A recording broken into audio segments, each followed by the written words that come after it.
In this video I'm gonna review the latest Nikon Z6 and its time-lapse capabilities, so let's start with a few clips that I shot on this camera.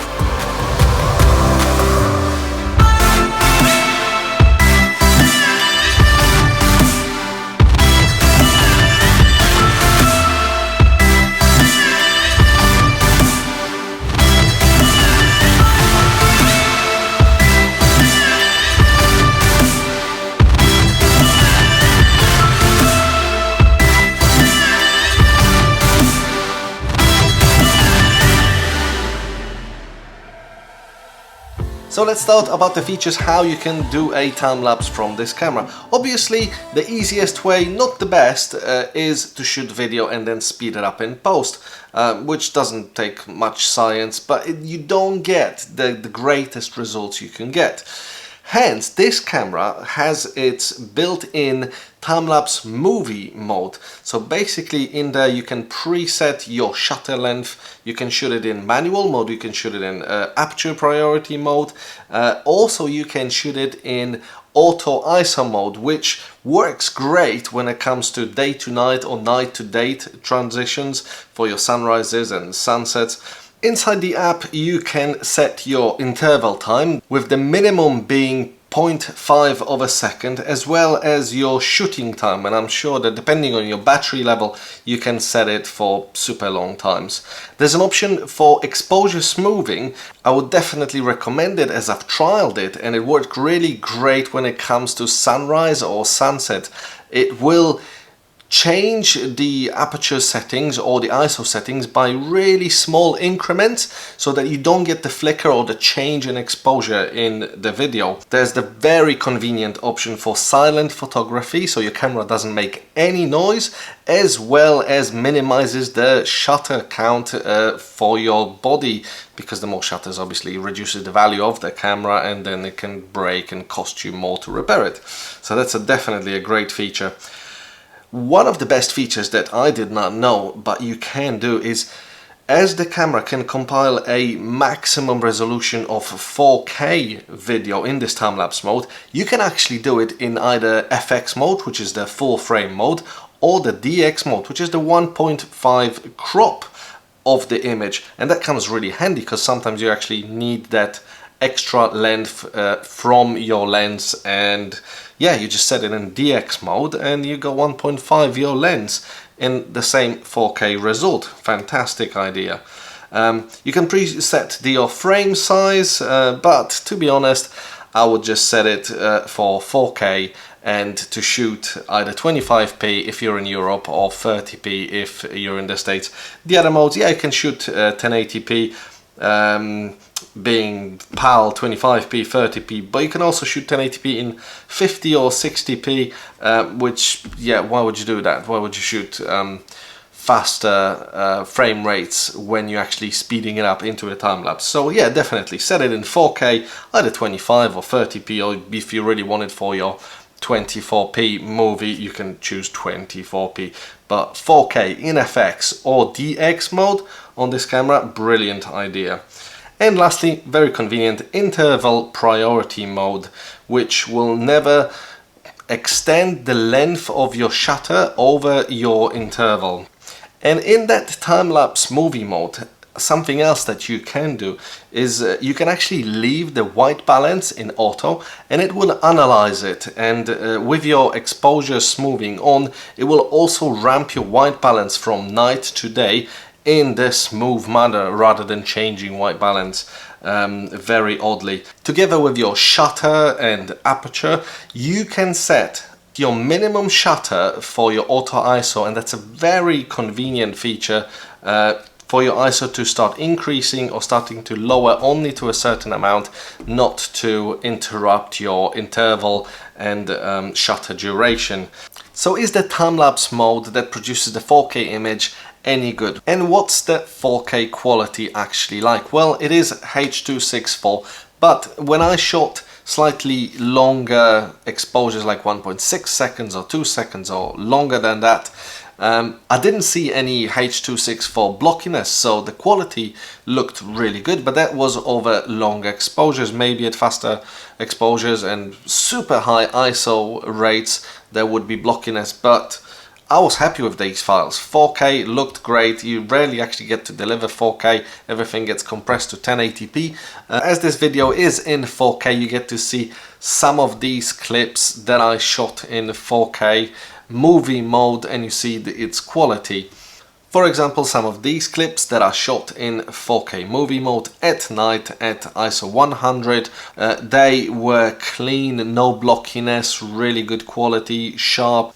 Adding sharpness to a movie doesn't seem to degrade it, but sharpens it just a little bit. This clip of the shard lights shot from a tower in Wapping at 1.6 exposures, 2-second interval, ISO 100, and it looks clean, a sharp image. Or a couple of these time-lapse movies that I shot from the location I was at for New Year's Eve fireworks.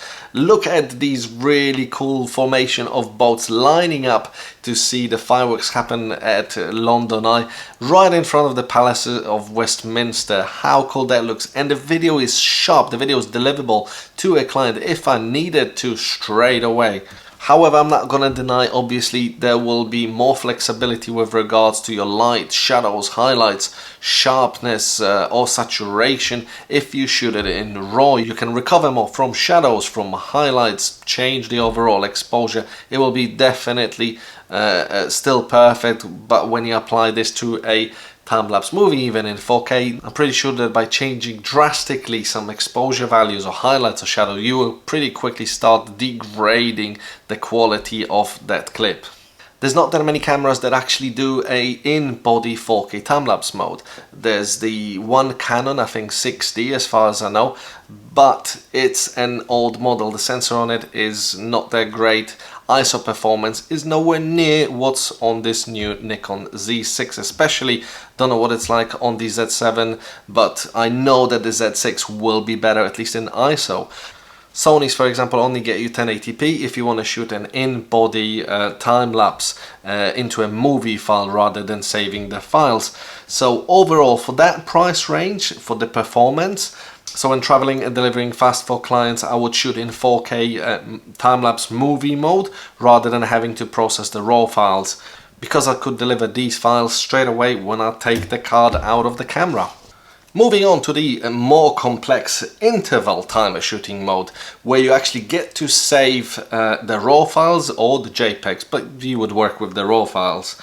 So one additional feature that's in the interval timer mode, where you get to shoot the RAW files instead of compiling the 4K movie, is that you can set the start time of the time-lapse. So basically you're setting a delay that if you leave the camera, for example, at 10 at night, you want the sunrise to start when it starts to get brighter in the morning, for example, from 4 or 5 o'clock. So you just set a delay on the camera and will stay dormant, take very minimum amounts of battery, and start at 5 o'clock. So it's brilliant. You choose your interval duration, you choose your number of shots, same exposure smoothing works brilliantly, silent photography is on, interval priority, basically everything remains the same. But what you end up in the end is the RAW files that you have to compile later on using softwares like LR Timelapse, for example. Oh, speaking about LR Timelapse, there's been an article reviewing this camera by Gunther, the author of LR Timelapse, and I definitely recommend you to read this article. I'll link it somewhere in the description because it goes through this camera in quite a lot of detail, and you can trust this guy. If you've done time lapses and used LR Timelapse, you know this guy knows what he's talking about. So while we're on this mode, it's worth mentioning that auto ISO with the minimum shutter works just how you would expect it. With your exposure smoothing on, it doesn't do any drastic jumps. Even when there's an extra bit of light, it will smoothly ramp that up or down. So I really came to like this feature, because on other cameras that I've used auto ISO feature, it wasn't as smooth as a transition as I thought it would be. These were the two built-in ways of shooting a time-lapse, shooting a movie, or shooting your raw files internally. But obviously quite a lot of you probably use an intervalometer, especially when you have other devices that need to move, shoot, stop, move, like any panning devices or motion control sliders. So you can obviously shoot with an intervalometer.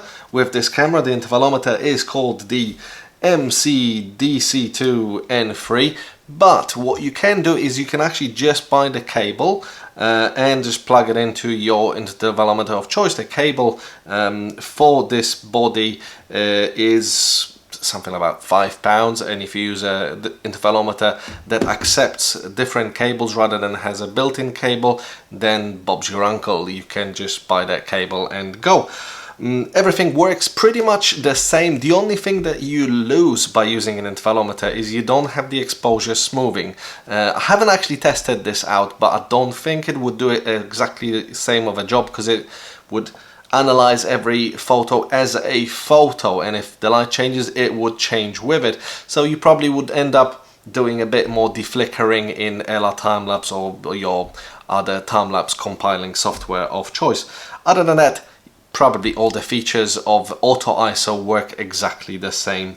Another thing that I wanted to mention is how fast can you actually write the raw files on a 1 second interval.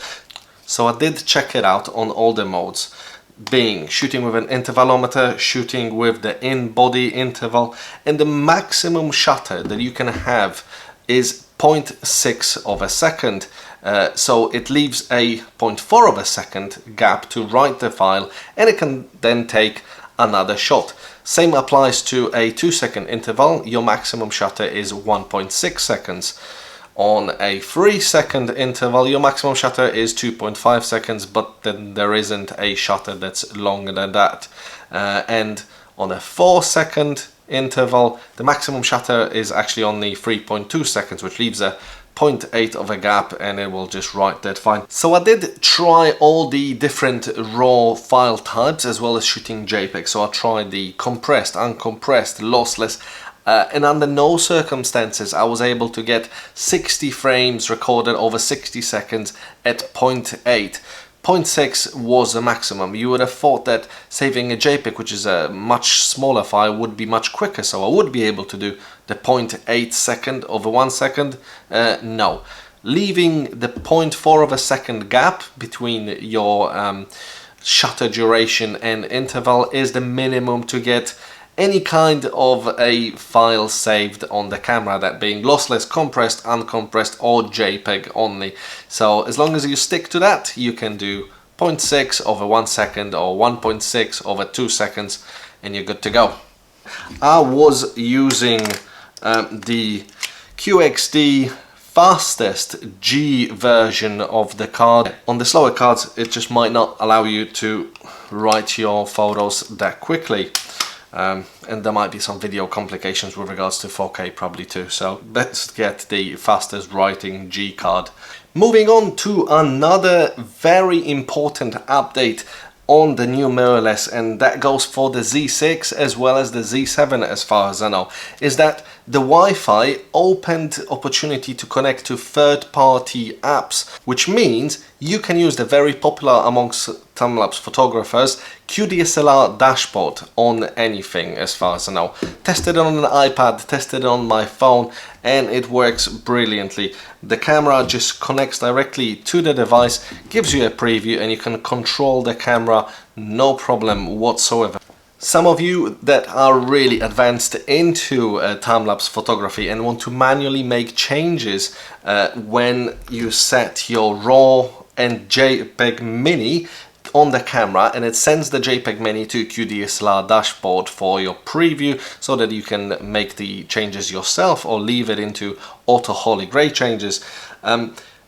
I saw that you were able to get the JPEG and make the changes whenever you left like 4 seconds or 5 seconds dark time, which means the maximum shutter would be 5 seconds and the interval was about 10 seconds or 11 seconds. Within that 5 seconds, the camera was sending the mini JPEG to QDSLR Dashboard, displaying that JPEG, and on that JPEG I was then able to make the changes on the app, QDSLR Dashboard, on the iPad, and the changes were sent to the camera and the next shot was already taken with these changes. From my experience, the Wi-Fi works great, because I remember that on the D850 it did not want to connect to third-party apps just with the body. You had to buy some dongle Wi-Fi controllers to do that. My friend did it. It just felt way too complicated. So well done Nikon of moving forward with the Z6, that the Wi-Fi can connect to third-party apps, not just the SnapBridge app.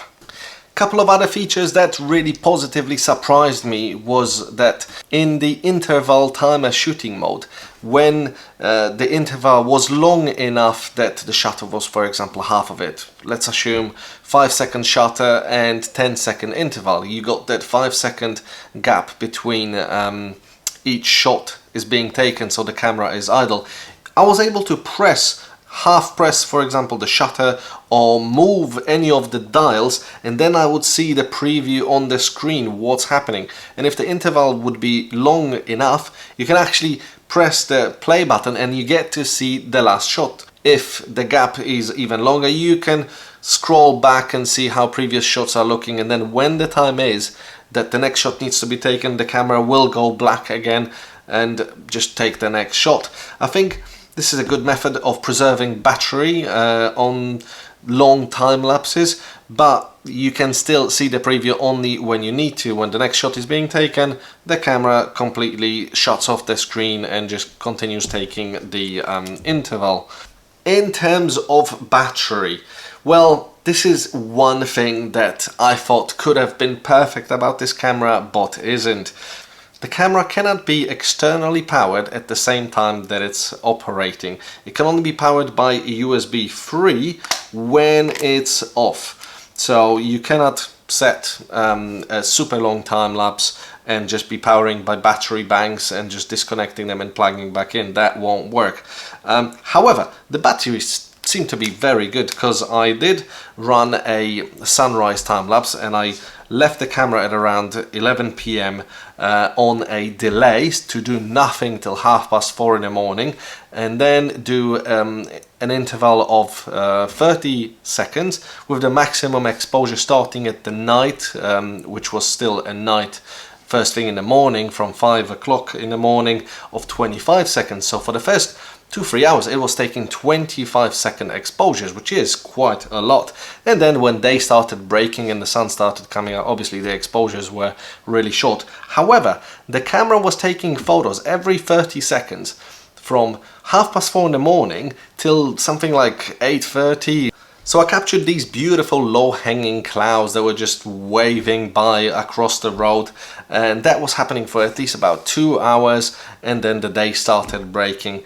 So in that mode the camera took over 800 shots, with more than half of them being 25-second exposures, which is earlier than I would normally start at sunrise. But as I've seen these weather conditions potentially about to happen, I knew I have to start my sunrise time-lapse a couple of hours before, and I got quite lucky, because that clip, well, I really love how it came out. It was shot on this 35mm lens at 5.6 and auto ISO. I set that the ISO should never go slower than 25 seconds. So the first night shots were starting at 25 seconds and ISO something about 500.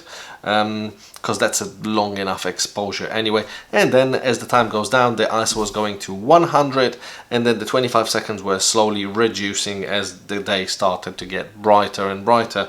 And obviously as I was sleeping that morning, once it got to like really bright daytime, the shutter started going super high up to 1/800, which is not ideal, but as I was sleeping I just let it go. Otherwise, if I was there, I would have started changing the f-stop. All in all, that just proved me that one single battery on full charge is plenty, is enough for a sunrise or a long sunset. While most of the time I just shoot quick 10-15 minutes or 20 minutes time lapses during day or during night off traffic or just moving clouds. So that's not a problem, and on one battery you get plenty of time lapses that way.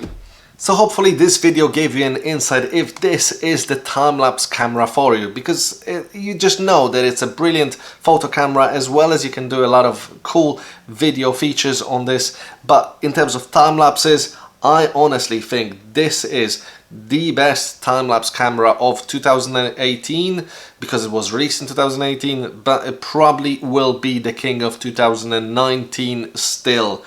And on this note, thank you very much for watching. Leave me a like, subscribe on this channel, and remember to follow me also on Instagram.